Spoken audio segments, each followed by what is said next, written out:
what is contemporary art? Exactly, that's the point. Shanghai is doing much better than Beijing.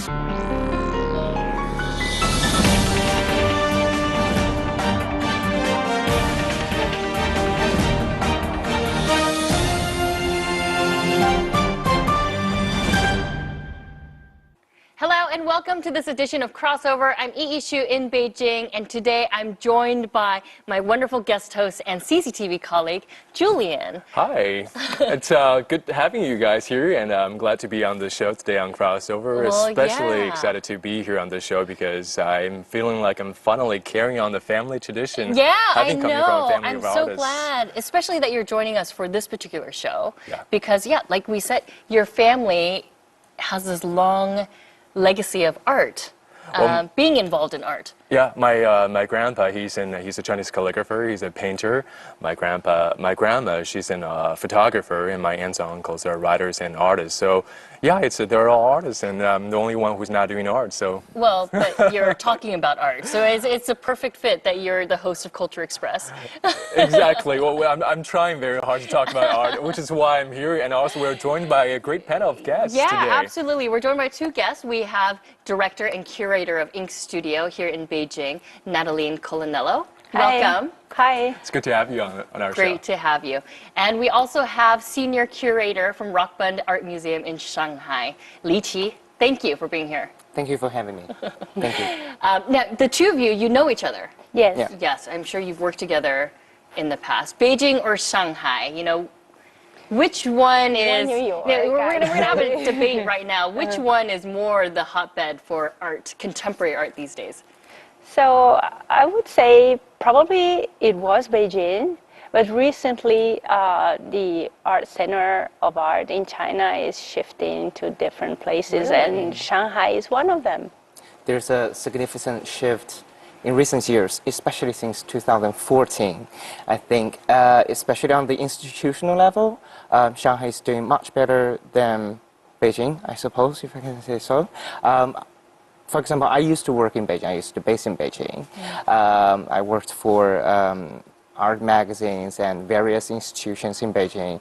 But recently, ever since 2014, we see a rise of private and one perhaps public contemporary art museum established in Shanghai, and it created so much energy and so many opportunities that you have to join there. Let's talk about contemporary art, though, because I think when people think about Chinese art, they think about traditional landscapes, watercolor paintings. Exactly. But where were the beginnings of contemporary Chinese art? When was the beginning of contemporary Chinese art? This is quite a complex question. Complex, okay.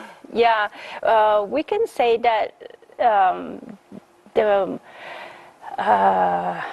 the most recognized, so to say, time in which Chinese contemporary art is believed to be starting is dated around the end of the 70s. Back then, Yeah, in the back then. 70s. Yeah, but actually, I think that we should think about a much earlier date. Really? Well, what was happening even back in the late Why 70s? in the 70s? What was happening in the 70s Well, that people actually, said according was the to start? a very recent study, especially from Dr. PD at M+ from Hong Kong, that suggested perhaps we can push forward the so-called beginning of contemporary art in China to the later part during the Cultural Revolution, even as early in the 70s, like 1970s, 1974, when there was sufficient landmark that really suggests the starting point of contemporary art in China. Yeah. I guess that depends on how do you maybe I should ask this question. How do you define what is contemporary art? Exactly, that's the point. So I can make an example. Right. I would like to talk about an artist called Chu Shihua. He was born 1940 in Sichuan province. And then as a student of art, during the Cultural Revolution, he already chose something that was not really in fashion, that was oil painting. He always liked very much. You were talking about landscape. Yes, this is what he liked as well. And then the way in which he transformed that, so to say, from what is the Chinese traditional ink and wash tradition into the art he's making today is quite interesting. When you see landscape of Qiushihua, at the first sight you see almost nothing but a monochrome white surface. So it is only after you look at the work for a while, and when you finally stop looking at the work and you surrender to the work, that the work starts slowly revealing itself through light. So it does really something to the retina, and then it does something to the heart. So he is talking about communion with nature, which is a very Taoist idea, if we want to translate this with idea in a using Western words. But this is an example of an artist who started working quite early, and then he worked for many years as a sign painter for the theater. And it was only in his 40s, so during the 80s, that then he really could start working 100% as an independent artist. But he was doing en plein air painting as well before. So this shows, this is just one of the many examples of different artists who were working in different fields with different interests during the Cultural Revolution, and shows an unbroken line, so to say.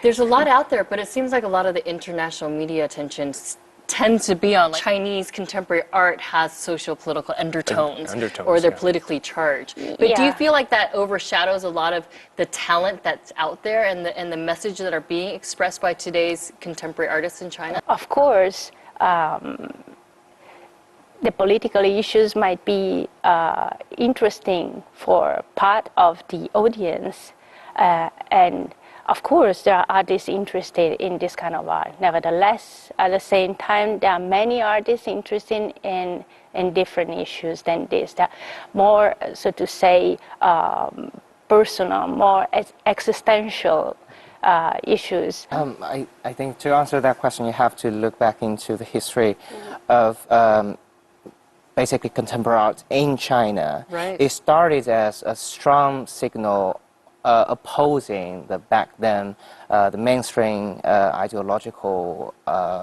issues, and that has been the fact for at least like 2 decades, I think, from the 1970s all the way to the 1980s.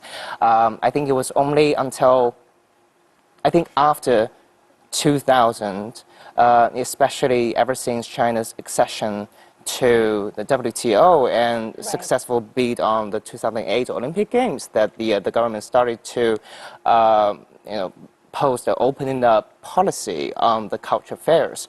But before that, there was a long history of opposition between ideologies, and especially in the 1990s, that there was a huge disappointment among the young students, and especially among the intellectuals in China. And that was actually indulged the political taste into contemporary art in China, like making it into a stereotype that we see today. Exactly. Yeah. So hence the stereotype.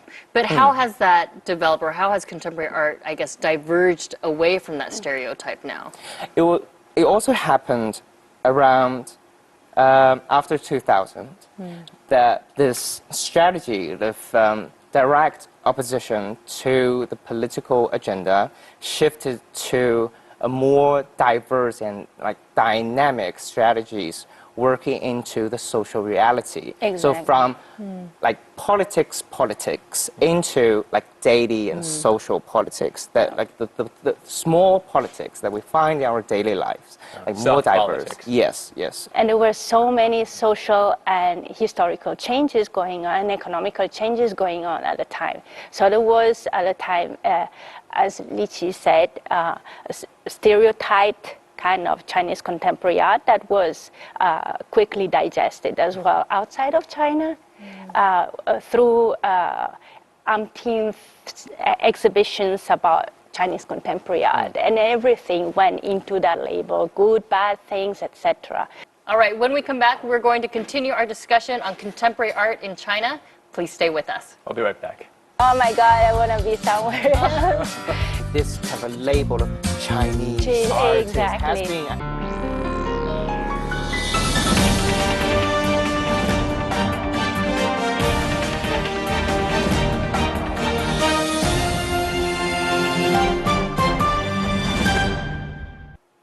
Welcome back to Crossover and to our discussion of Chinese contemporary art. Earlier we were talking about how Chinese contemporary art can have a socio-political agenda to it. And I think part of the reason is because China, like Italy, has such a long tradition, such a long and rich tradition to draw from and to kind of rebel against. So what do you think is the relationship between tradition and contemporary art here in China, Natalie? Well, this is a very interesting question, and actually, I think we talked before about ink as an example, and this is something that responds exactly your question. So ink is a language that has been used for so long, and then actually nowadays there are many different artists who are working in the contemporary ink way, so to say. What is the contemporary ink way? There is not really a way. The expression is new, so to say. It's different from the past. And it is difficult to talk about that as a school or as a group, because there are many different individual expressions. So let me ask you something. As curators, if you saw a work of art, would you be able to, without knowing who the artist is, would you be able to identify that this piece of art is coming from a Chinese contemporary artist? And what are those distinctive characteristics that you would look for? I would suggest, like, why should we make that kind of distinction? Sure. Exactly. Right? Like, artful, like, if it's good art, then it is. Exactly. But people like to put those designations on art, right? That's what it's we a are Chinese really artist. what the art Right, world people has like been to fighting categorize. against Right, exactly. identity issues, like this kind of a label of Chinese artists has exactly. been actually really bothering the artists and their practice for decades. And actually we are coming to an age that the artists can freely work across the globe, not be restrained by their nationalities or their gender or sexual orientation. They can be really free. Well, there's an artist, a very progressive artist, and he's been quite successful, and his name is Yong Chun. He has taken legend and traditional philosophy and reinterpreted it into a very contemporary way. Let's take a look at this video clip.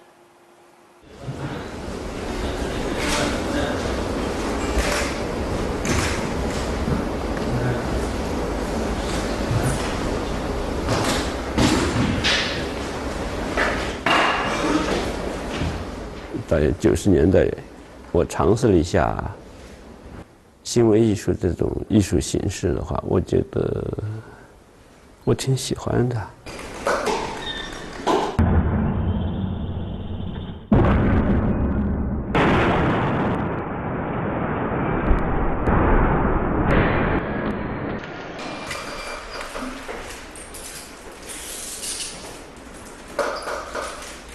那么，行为艺术它还是身体是一个重要的载体和媒介，所以难免就会频繁地使用身体。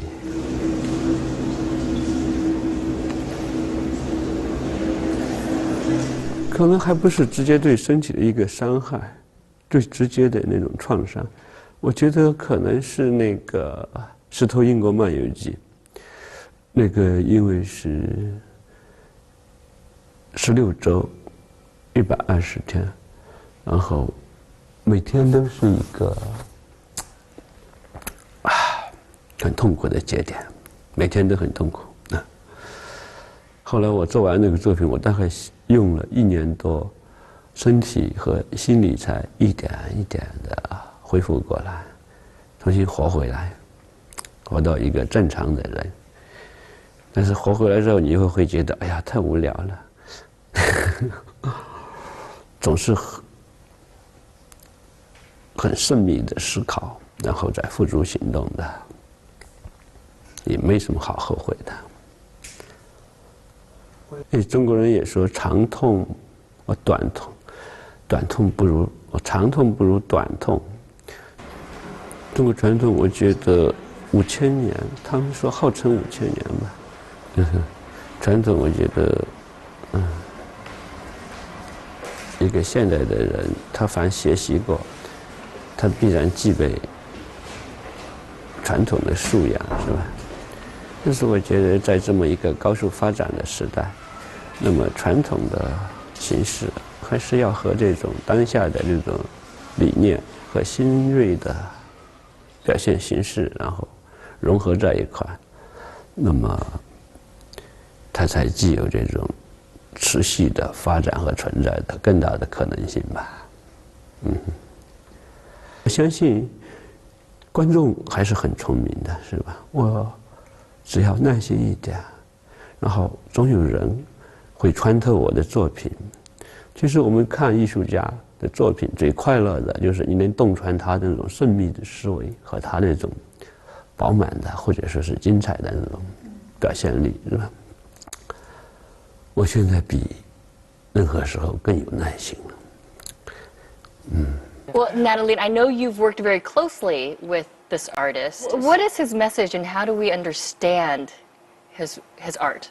Yeah, first of all, I would like to say that Yong Chun is the leading performer, not only in China. I would say he stands out globally as an artist for what he has been doing. He's one of the very, very first performance artists in China. He actually first studied criticism. He read a lot of classics, philosophical classics, and then he started painting. And then he discovered that actually painting was not the way in which he could express himself in the best way. So he used the basic things that he had since his birth, the body and his mind, heart, if you want to talk about that in a Chinese way. So the heart not here or the mind not here, but they are all working together. And so he bases his performances on different legends and myths and roots them into Chinese philosophy, but he expressed that in a very contemporary way. Well, and I hear that there was one piece of work that he did that I guess it was essentially self-mutilation in some ways. Yes, this work is called 1 Meter of Democracy. And it started with a text message that he sent to 30 friends of him, really people he believed to be insiders or who could understand his art. And the text message just said, come to my studio on that day. And then insiders would know what that would mean. And so 25 of these 30 people showed up on that day, and then they were given by the artist a plan, a sketch, which he made really as moving and described a performance he wanted to do.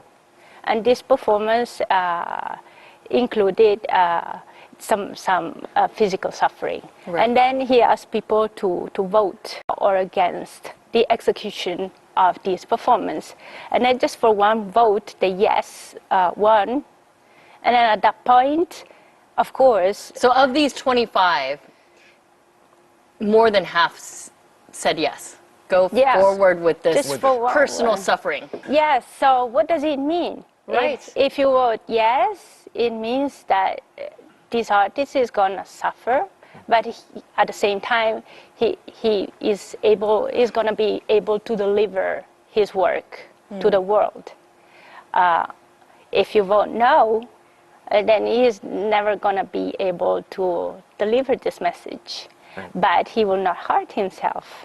I think that what is interesting to see is the moment of the final counting, and then what happens afterwards.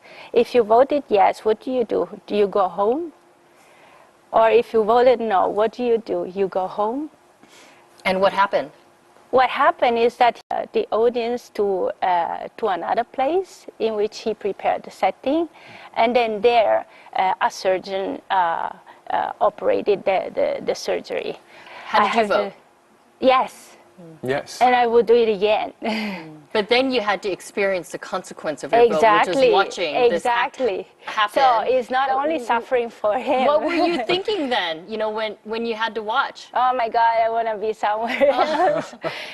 It was really Powerful. It was super powerful, and then this means this tells a lot. It teaches a lot, without speaking any kind of word. But he teaches people, whatever choice you do, you have to take the consequences. That's why I vote yes. Is this type of performance art becoming? It sounds like it's becoming more and more popular when it comes to contemporary art here in China. It's a more popular type of medium. Yes. Performance artists have been increasing in number. Good performers are not that many anyway. In our next segment, we're going to be talking about how the art market has developed here in China. Please stay with us. I'll be right back. Welcome back to Crossover and to our discussion of Chinese contemporary arts. Just joining us right now in our studio is David Chal, who is an avid art collector. Hi, David. Hi, thank you. It's good having you here. I hear that you are not only one of the biggest contemporary Chinese art collectors, but also one of the youngest. How did you get interested in contemporary Chinese art? I guess young is all relative, right? For a long time. For a long time. So you started very early. I did. I started in 2003 when I was 19. 19 years 19, old. Yes. with your first piece, what did you purchase? Actually, my first piece was a work on paper by an old artist named Wu Dayu. He was one of the founders for China Academy in Hangzhou, which was called Hangzhou Yizhuan back then. Right. What drew you to contemporary Chinese art? Did you start with contemporary Chinese art, or were you interested in art already before that? Well, actually, I was that was my major in college. I studied in UBC in Vancouver, and I got into art history course because I wasn't really good at anything else. But I love stories and I love history. I was a history buff, so I got into art history, and then and actually I was in my professor. She was Chinese and she knew a lot of Chinese artists. So I actually started helping out with a lot of artists. Actually, I was helping out with Huang Yongping and Xu Bing's show when they were doing them in Vancouver. So that's how I got connected in Chinese contemporary art. Okay. And so from that first piece that you purchased, it was 2003, you said? That was 2003, yes. 2003. Where are you now today in terms of your collection?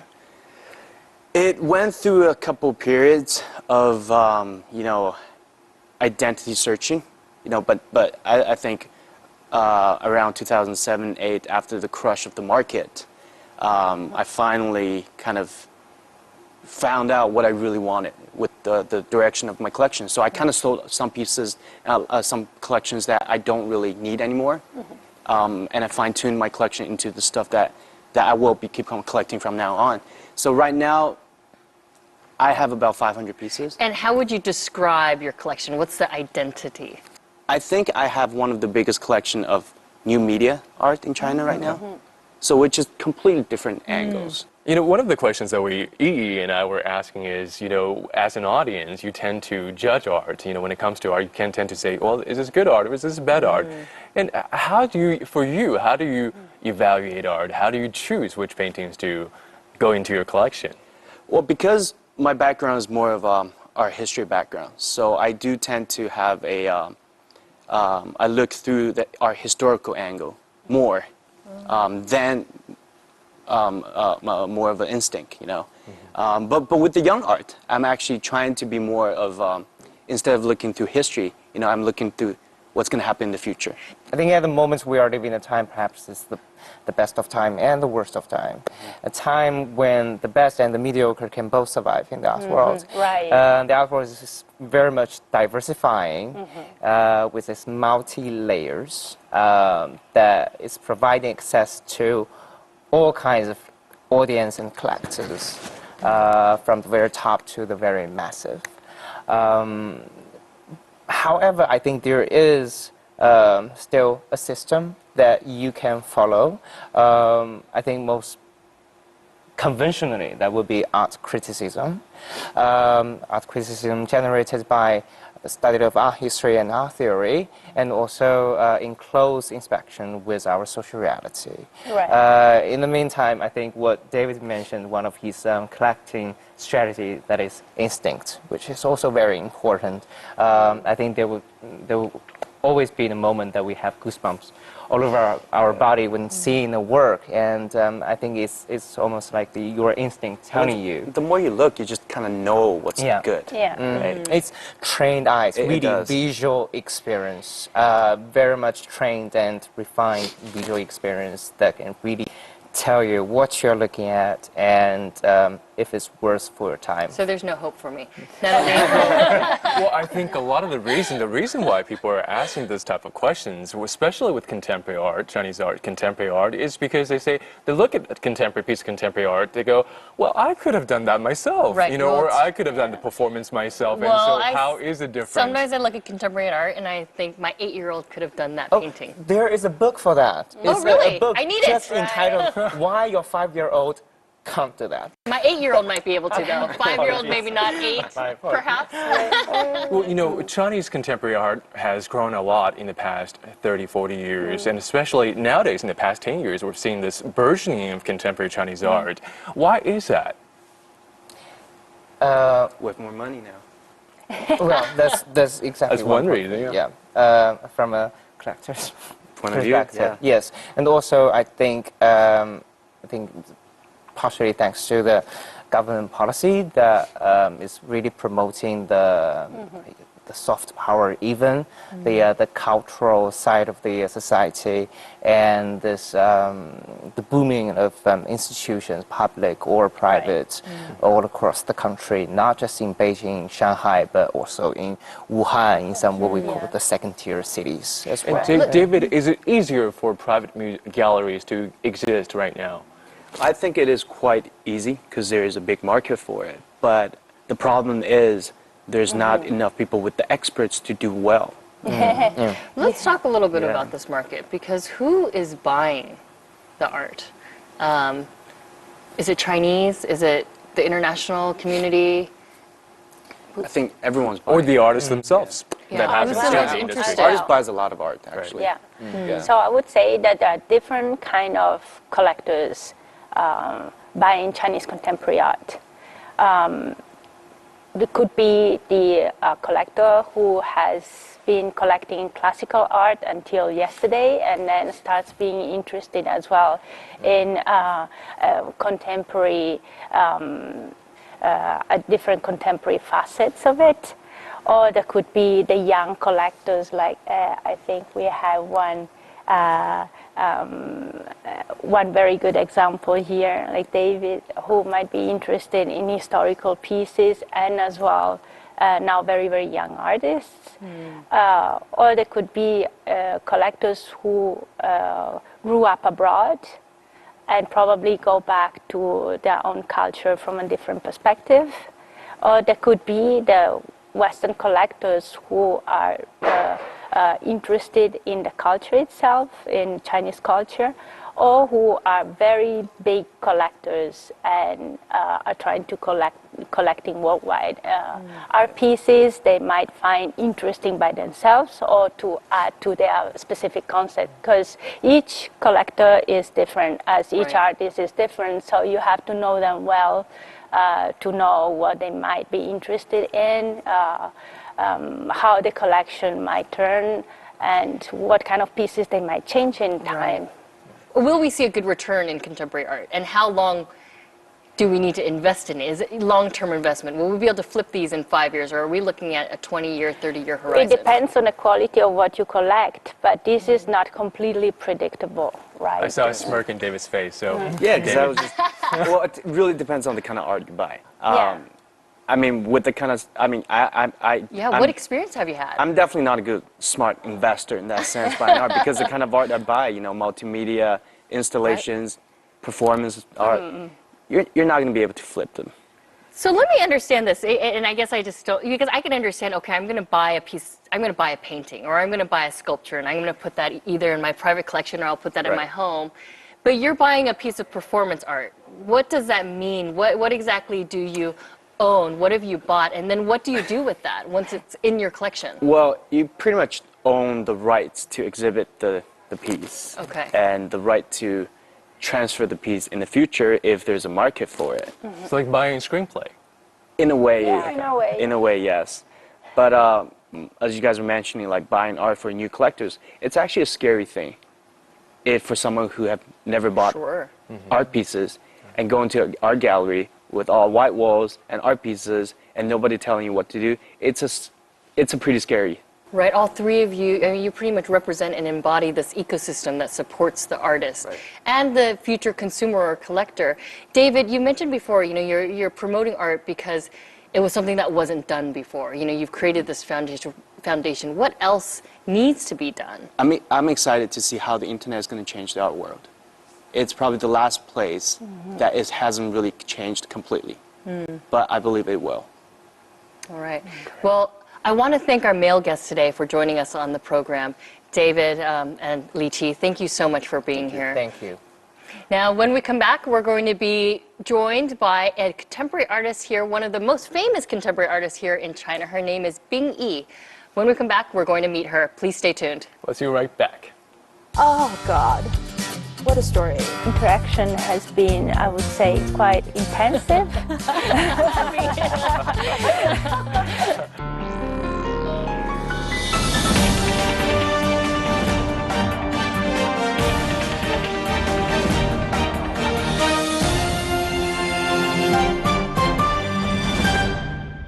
And welcome back to Crossover, where we are joined by a contemporary artist called Bing Yi.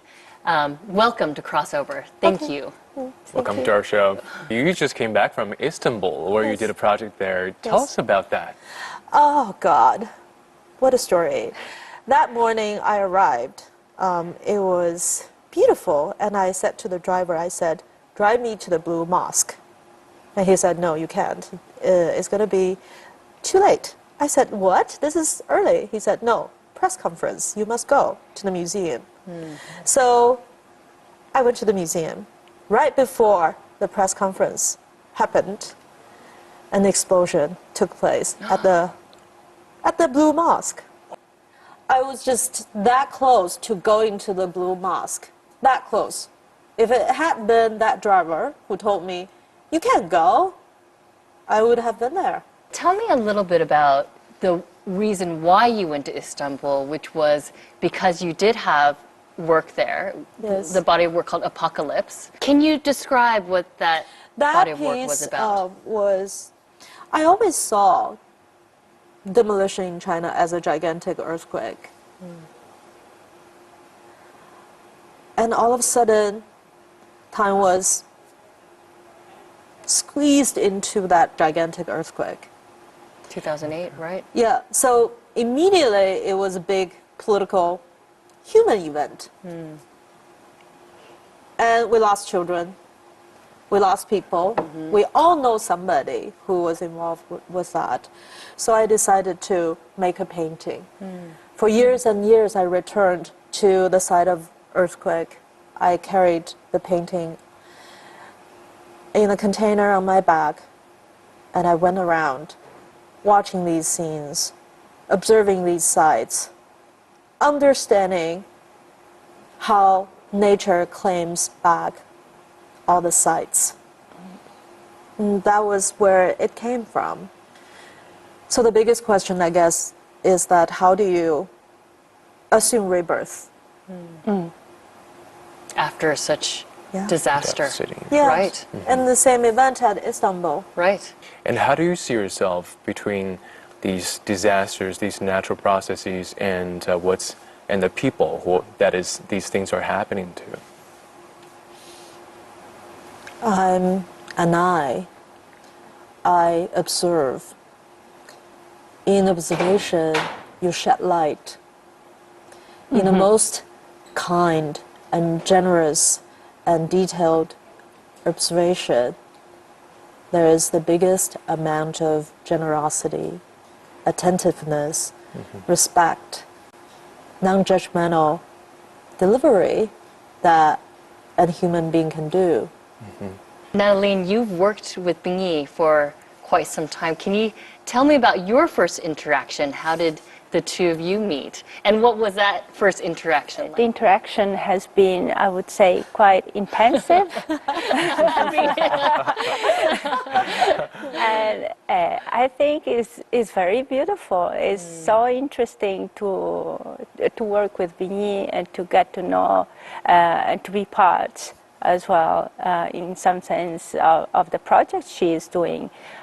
She's such a versatile talent. We're talking here about doing gigantic projects like, bombing the artwork from a helicopter.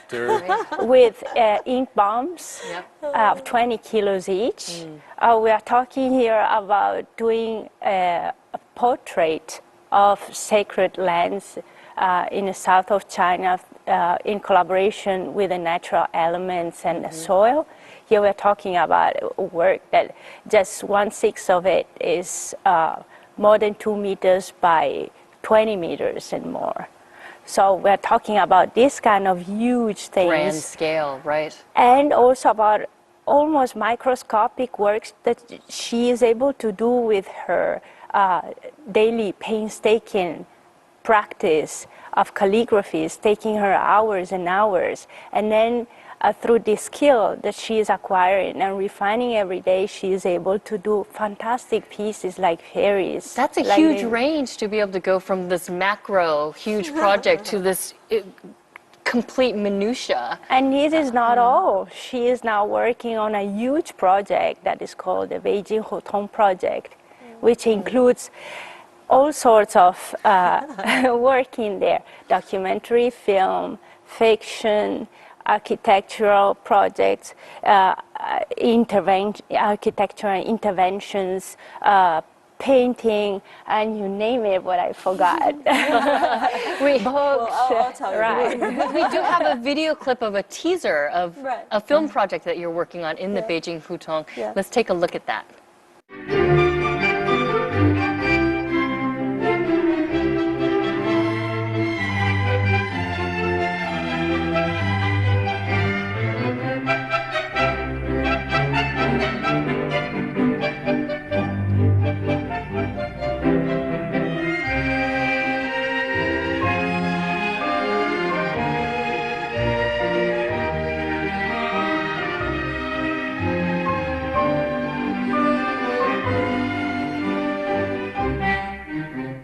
Can you tell us a little bit about that film? Yes. Yeah.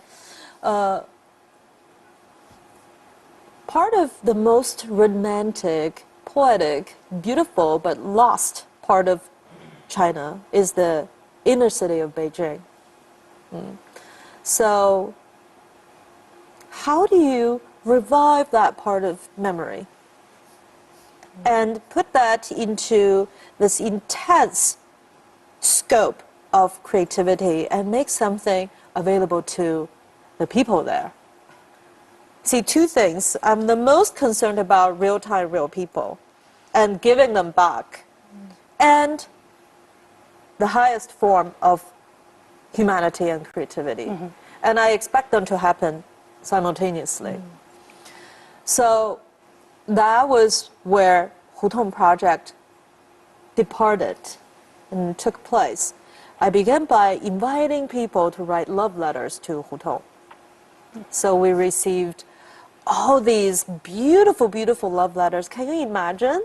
One of the people who wrote about his experience with major leading cultural figures, and simultaneously was the prostitutes. Wow. And what we now call I know who that is. I was just like, how could you imagine putting these two elements together? But that's Hutong, isn't it? You can meet any kind of people. You can encounter anybody. That's a huge scope so of life, every Hutong has someone who is whispering love to the Hutong. If you were the Hutong, how would you feel? So from that, we went on to do gigantic installations. So the most recent installation, I opened up my home and invited an artist and an architect to build a ring inside of the temple. So it's titled "The Ring Measures the Temple." The idea is that if every resident living inside of the inner city, you open up your home and invite an artist, you can change the world. And I was the one who did that the first. And for 3 months, I had no life. I had to get changed and work with my film editor, interview actors, write my fiction, meet with Natalie, all in one room. If you open up your home, you have to give up a lot of your life and a lot of your space. Right. And in the end, I had my life just in one room. And I was happy to do that. What did you gain from it? Magic. 奇迹, magic.